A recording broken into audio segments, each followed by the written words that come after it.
بسم اللہ الرحمن الرحیم۔ دارالعلوم دیوبند میں حدیث کے استاد ہیں بحر العلوم حضرت مولانا نعمت اللہ صاحب اعظمی دامت برکاتہم العالیہ۔ وہاں کے بڑے استاد ہیں، بلکہ یہ کہنا چاہیے کہ وہاں کے جو بڑے اساتذہ ہیں دارالعلوم دیوبند کے، وہ ان کے بھی استاد ہیں، بہت بڑی شخصیت ہیں۔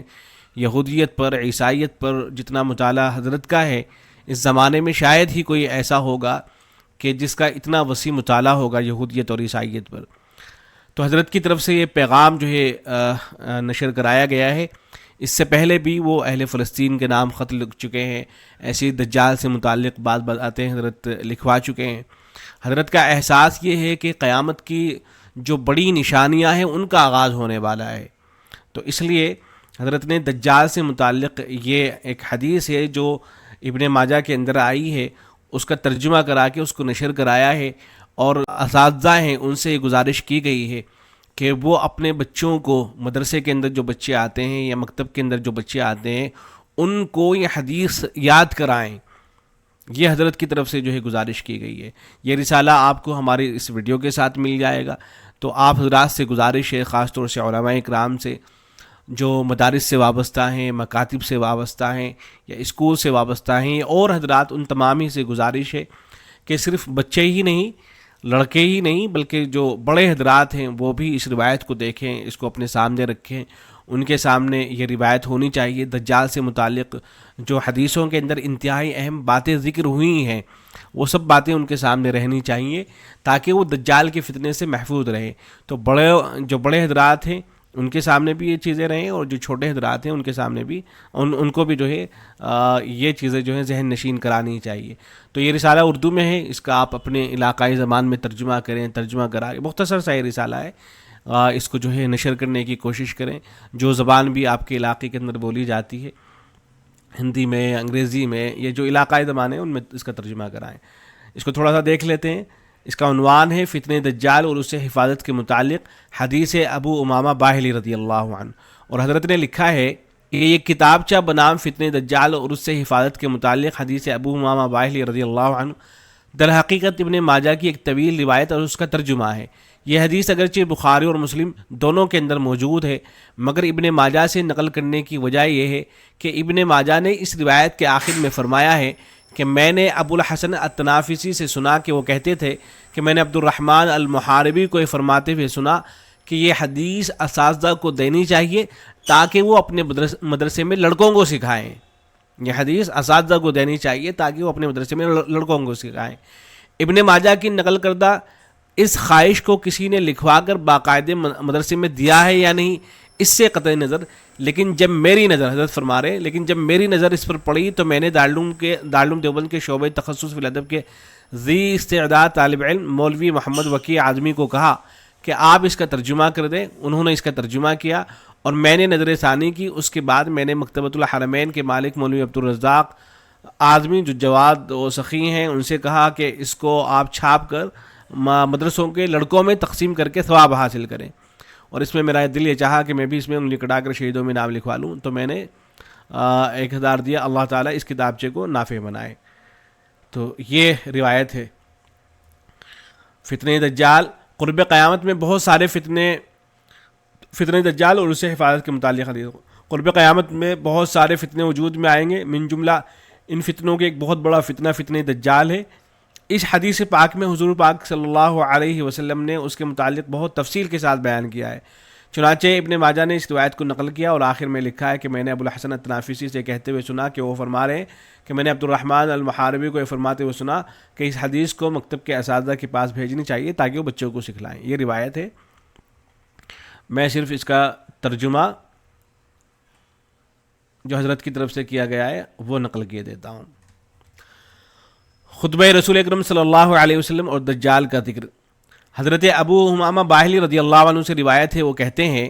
یہ روایت اگر پیش نظر آپ کے رہے گی تو دجال سے متعلق جو موٹی موٹی باتیں ہیں وہ تمام اس کے اندر تقریباً آ گئی ہیں، تو آپ کے سامنے یہ دجال سے متعلق جو اہم باتیں وہ رہیں گی۔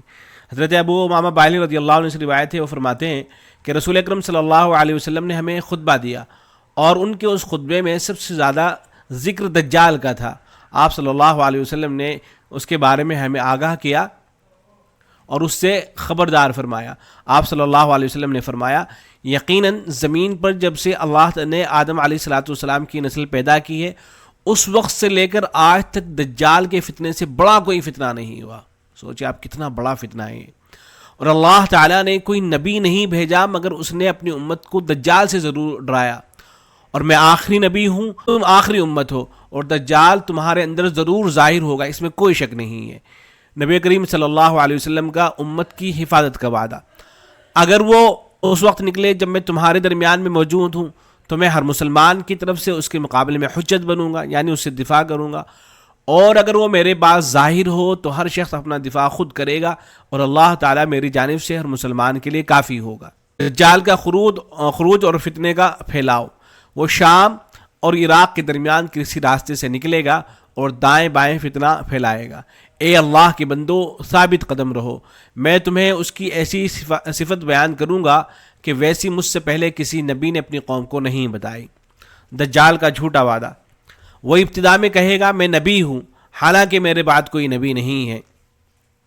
پھر کہے گا میں تمہارا رب ہوں حالانکہ تم اپنے رب کو اس وقت تک نہیں دیکھو گے جب تک مر نہ جاؤ۔ دجال کی جسمانی علامت، وہ ایک آنکھ سے کانا ہوگا، وہ تمہارا رب کانا نہیں، اور اس کی دونوں آنکھوں کے درمیان کافی لکھا ہوگا جسے ہر مومن پڑھے گا چاہے وہ پڑھا لکھا ہو یا ان پڑھ۔ دجال کی جنت و دوزخ کا الٹا فتنہ، اس کے فتنوں میں سے یہ بھی ہوگا کہ اس کے ساتھ ایک جنت اور ایک آگ ہوگی، در حقیقت اس کی آگ جنت ہوگی اور جنت آگ ہوگی، یعنی جو جنت معلوم ہوتی ہے وہ آگ ہوگی اور جو آگ معلوم ہوتی ہے وہ جنت ہوگی۔ پس جسے اس کی آگ میں ڈالا جائے وہ اللہ سے پناہ مانگے اور سورہ کہف کی ابتدائی آیات پڑھے تو وہ آگ اس پر ٹھنڈی اور سلامتی والی بن جائے گی، جیسے حضرت ابراہیم علیہ الصلوۃ والسلام پر ٹھنڈی اور سلامتی والی بن گئی تھی۔ دجال کا شیطانی فریب، اس کے فتنوں میں سے یہ بھی ہوگا کہ وہ ایک دیہاتی سے کہے گا کہ اگر میں تیرے ماں باپ کو تیرے سامنے زندہ کر دوں تو کیا تو گواہی دے گا کہ میں تیرا رب ہوں؟ وہ کہے گا ہاں، تو دو شیطان اس کے ماں باپ کی شکل میں ظاہر ہوں گے اور کہیں گے کہ اے بیٹے اس کی پیروی کر، یہ تیرا رب ہے۔ اور اس کے فتنوں میں سے یہ بھی ہوگا کہ وہ ایک آدمی کو قتل کرے گا، پھر آرے سے چیر کر 2 ٹکڑے کر دے گا، پھر کہے گا کہ دیکھو میں اسے زندہ کر دیتا ہوں، پھر وہ جس کو زندہ کرے گا گمان کرے گا کہ میرے علاوہ اس کا کوئی رب ہے، پھر اللہ اسے زندہ کرے گا تو خبیث اس سے پوچھے گا کہ تمہارا رب کون ہے؟ تو وہ شخص کہے گا اللہ میرا رب ہے، اور تو دجال ہے، اللہ کا دشمن ہے، اللہ کی قسم آج مجھے تیرے دجال ہونے کا زیادہ یقین ہو گیا۔ اس شخص کا بلند درجہ، ابو الحسن التنافذی کہتے ہیں ہمیں محاربین نے روایت کیا، انہوں نے عبید اللہ ابن الولید الوصافی سے، انہوں نے عطیہ سے، انہوں نے ابو سعید خدری سے روایت کیا کہ رسول اکرم صلی اللہ علیہ وسلم نے ارشاد فرمایا وہ شخص میری امت میں سب سے اعلیٰ درجے کا ہوگا جنت میں۔ ابو سعید خدری رضی اللہ تعالیٰ عنہ فرماتے ہیں اللہ کی قسم ہم سمجھتے تھے کہ وہ شخص عمر بن الخطاب ہی ہوں گے، یہاں تک کہ وہ دنیا سے رخصت ہو گئے۔ دجال کا قدرت پر جھوٹا تصرف، دجال کا ایک فتنہ یہ بھی ہوگا کہ وہ آسمان کو حکم دے گا کہ بارش برسائے تو وہ بارش برسائے گا، اور زمین کو حکم دے گا کہ وہ اگائے تو وہ اگائے گی، اور اس کا ایک فتنہ یہ بھی ہوگا کہ وہ جس بستی سے گزرے گا اگر وہ لوگ اس کی تکذیب کریں گے تو ان کے تمام جانور ہلاک ہو جائیں گے، اور اگر وہ لوگ اس کی تصدیق کریں گے تو آسمان ان پر بارش برسائے گا اور زمین سرسبز ہو جائے گی۔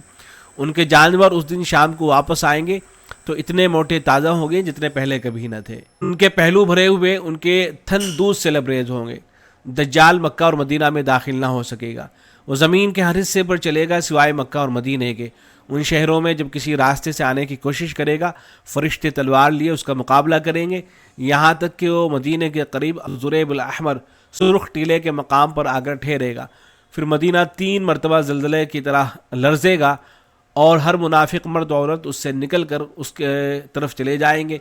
یوں مدینہ اپنے ناپاک لوگوں کو نکال کر باہر کرے گا جیسے بھٹی لوہے کا میل کچیل نکال دیتی ہے، اور اس دن کو یوم الخلاص نجات کا دن کہا جائے گا۔ ام شریک بنت ابی العکر نے عرض کیا یا رسول اللہ اس وقت عرب کہاں ہوں گے؟ آپ صلی اللہ علیہ وسلم نے فرمایا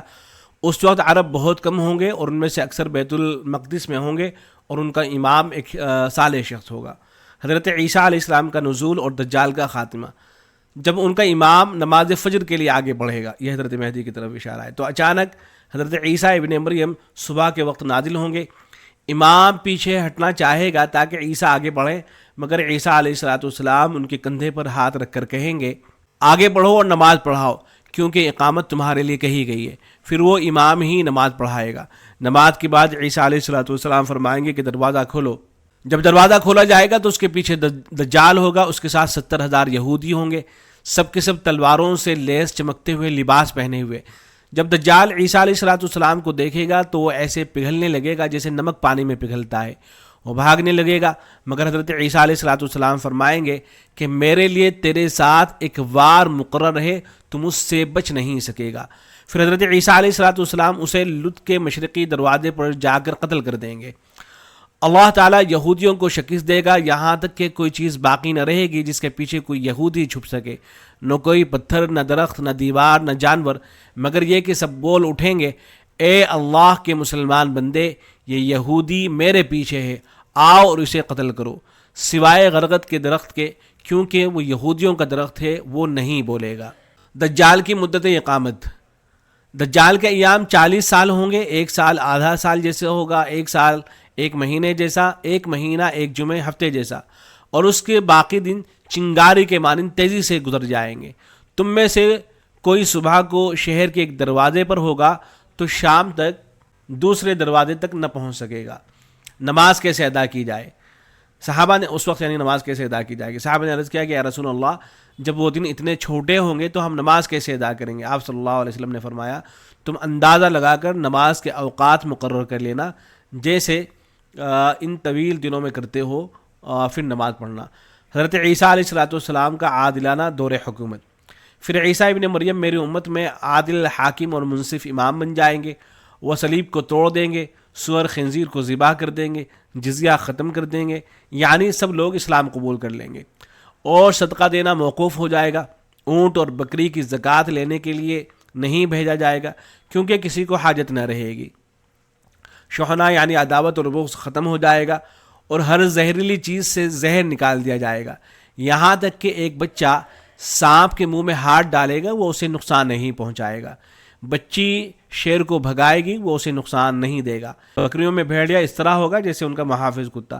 الغرض زمین امن سے بھر جائے گی جیسے برتن پانی سے بھر جاتا ہے، سب لوگ ایک ہی دین پر ہوں گے، صرف اللہ کی عبادت ہوگی اور جنگ اپنے ہتھیار ڈال دے گی۔ قریش کی بادشاہت ختم ہو جائے گی، زمین چاندی کی پلیٹ کی طرح ہو جائے گی، اور وہ ایسے غلات اگائے گی جیسے آدم علیہ السلام کے زمانے میں اگاتی تھی،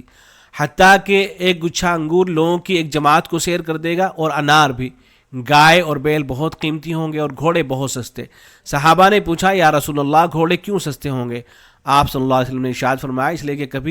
اس لیے کہ جنگ کبھی نہ ہوگی۔ پھر پوچھا گیا بیل کیوں مہنگے ہوں گے؟ فرمایا کیونکہ پوری زمین کاشت کی جائے گی۔ خروج دجال سے قبل قحط کے 3 سال، دجال کے خروج سے پہلے 3 سال سخت قحط کے آئیں گے جس میں لوگ سخت بھوک مری کا شکار ہوں گے۔ پہلے سال میں آسمان 1/3 بارش روک لے گا اور زمین بھی 1/3 پیداوار روک لے گی۔ دوسرے سال آسمان 2/3 بارش روک لے گا اور زمین بھی 2/3 پیداوار روک لے گی، اور تیسرے سال آسمان بالکل بارش نہیں برسائے گا اور زمین کوئی سبزہ نہیں اگائے گی۔ تمام چوپائے مر جائیں گے سوائے ان کے جنہیں اللہ چاہے۔ اہل ایمان کا رزق ذکر الہی، صحابہ نے عرض کیا پھر لوگ اس زمانے میں کیا کھائیں گے؟ آپ صلی اللہ علیہ وسلم نے ارشاد فرمایا وہ لا الہ الا اللہ، اللہ اکبر، سبحان اللہ، الحمدللہ پڑھا کریں گے، اور اللہ ان اذکار کو ان کے لیے کھانے پینے کے برابر کر دے گا۔ اہل علم کے لیے وصیت۔ آخر میں ابو عبداللہ فرماتے ہیں کہ میں نے ابو الحسن التنافسی سے سنا کہ وہ کہتے تھے کہ میں نے عبد الرحمن المحاربی کو فرماتے ہوئے سنا یہ حدیث استادوں کو دینی چاہیے تاکہ وہ اسے بچوں کو مکتب میں سکھائیں۔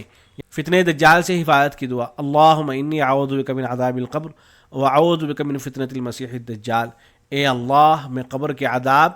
اور دجال کے فتنے سے تیری پناہ مانگتا ہوں۔